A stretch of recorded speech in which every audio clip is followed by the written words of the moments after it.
If we want to build muscle and burn body fat, we have to do some combination of strength training, cardiovascular training, and also manage our nutrition appropriately. So let's dive in and let's first talk about how strength training can support your goal of increasing muscle mass while losing fat. And real quick, let's define strength training. So strength training can often be categorized as lifting weights, but really what you need to do is challenge your muscles throughout your body in some way. And that can be by lifting weights. It can also be and a number of other modalities that could involve, things like resistance bands, body weight exercises. Really, it's about challenging the muscles in your body.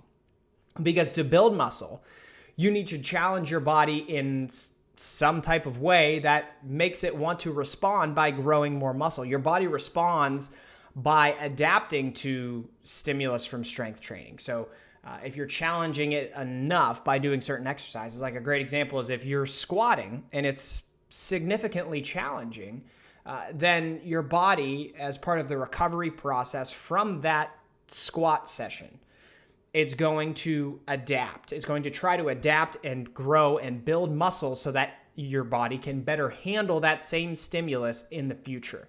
That's how this stuff works. So you need to do that. And then over time, as you go through this is all a process. You don't just do one workout, build a ton of muscle, burn a ton of fat, and then you're set. This obviously occurs over time. And over time, you need to be progressively training harder and harder to encourage your body to continue to make those types of adaptations. I've written an article that dives much more into that progression of training harder and harder over time. And it's linked from the article that I wrote on this topic, but you could just go on Google and search Chris Gates Fitness, how to structure your training for muscle growth, and you can learn all about how to progress yourself appropriately. So we need to be strength training, right? And we need to be giving our body some type of stimulus that forces it or encourages it to react and adapt by growing more muscle. Here are some basic guidelines on how to set up a good starting point for your strength training, depending on what your training experience may be. So if you are a beginner, and I would categorize a beginner as somebody who has probably less than 6 months of consistent training experience, strength training experience, try to do anywhere between 2 to 8 hard sets per muscle group each week. If you're intermediate, which I would say would be consistently training for about a year or more, try to do between 8 and 15 hard sets per muscle group each week.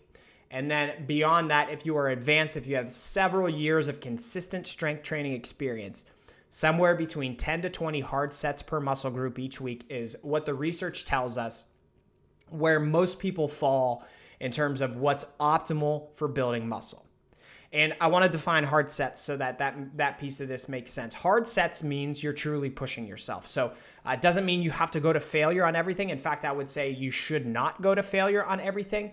But getting within a few reps of failure is typically going to be the best for promoting muscle growth. So somewhere between 1 to 4 reps short of failure, shy of failure, is where a lot of the biggest bang for your buck comes in terms of strength training intensity and how it's going to produce those adaptations, which would be building muscle.